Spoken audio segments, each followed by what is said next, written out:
Update muna nga tayo sa Gilas Pilipinas at gayon na rin kay Justin Brownlee.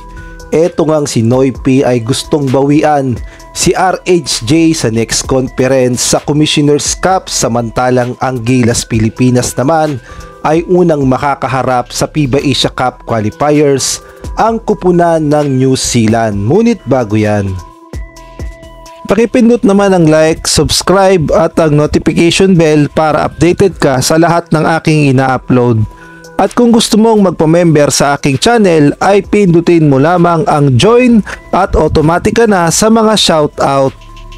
At shoutout muna nga tayo sa aking mga members na sila Jeffrey Cruz, Marcelino Junior Cruz, Tirso Maceda Tears, Nelher Bito, Jenna Domingo, Giovanni Francisco, Marlon Bungalbal, Chodoro Alonso, Mario Martir, Ronald Berbosidad, Salva Torres, Catherine Vigilia, Jobel Orot, Kuya Moto TV, Jamie Amadar.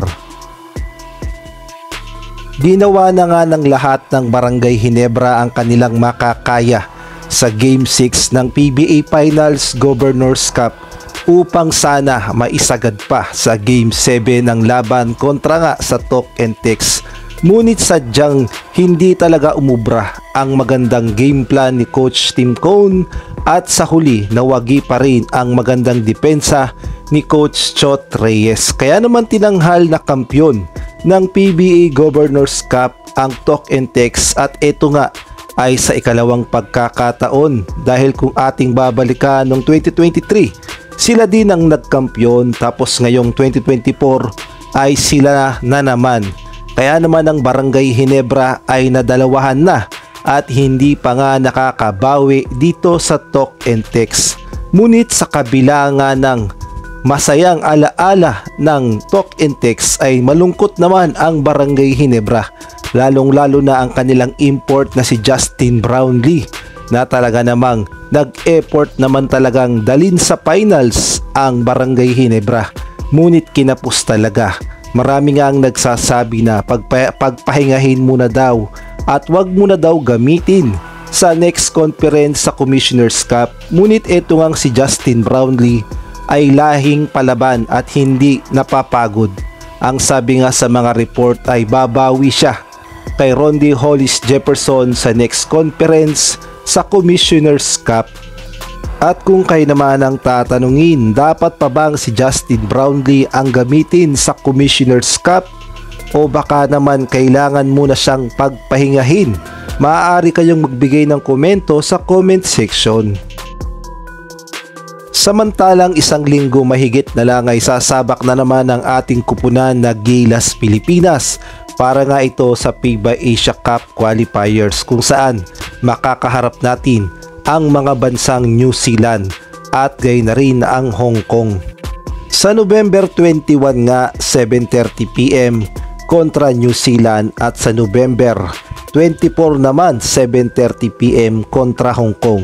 Home court advantage dahil lahat ng laban ay gaganapin sa SM Mall of Asia Arena. Sa ngayon nga ay wala pang opisyal na lineup kung yun pa rin bang final 12 ni Coach Tim Cone ang gagamitin o baka naman may nadagdag, pero for sure si Justin Brownlee pa rin ang import.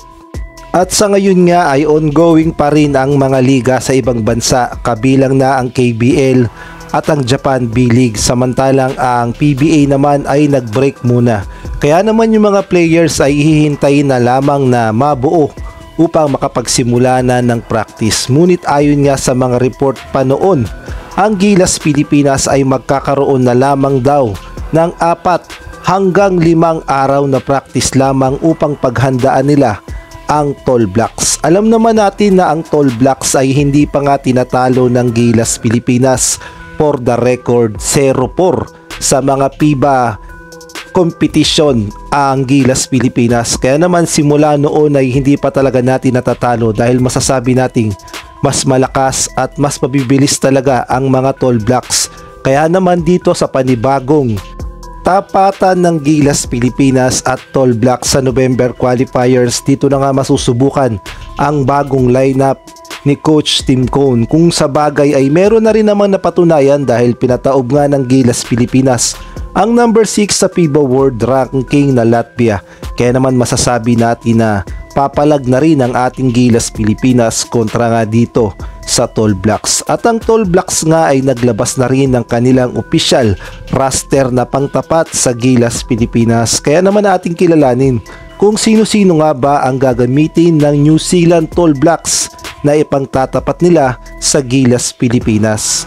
At ito nga yung lineup ng New Zealand: si Corey Webster, Sam Wedenberg, Flynn Cameron, Isaiah Leva, Hiram Harris, Max Darling, Oscar Goodman, Kaya Isaac, Taylor Britt, Sam Menega, Tom Bondanovich, Tyrell Harrison, Walter Brown. Samantalang ito naman daw ang potential Gilas Pilipinas first 5. Point guard Chris Newsome, shooting guard Dwight Ramos, small forward Justin Brownlee, power forward AJ Edu at center Kai Soto. At kung kayo naman ang tatanungin, sa tingin nyo, uubra na kaya ang 4 to 5 days preparation ng Gilas Pilipinas upang tapatan ang lakas ng lineup ng New Zealand? Maaari kayong magbigay ng komento sa comment section.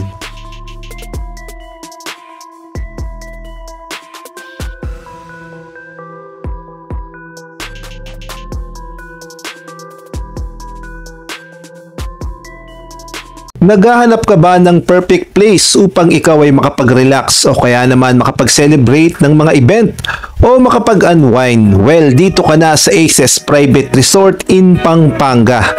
Experience the luxurious and aesthetic modern private resort with Mount Arayat view, located at Purok 3 Bicol, Mabalacat City, Pampanga. For reservation, please call or message the Facebook page of Aces Private Resort with cellphone number 0976-000-1204.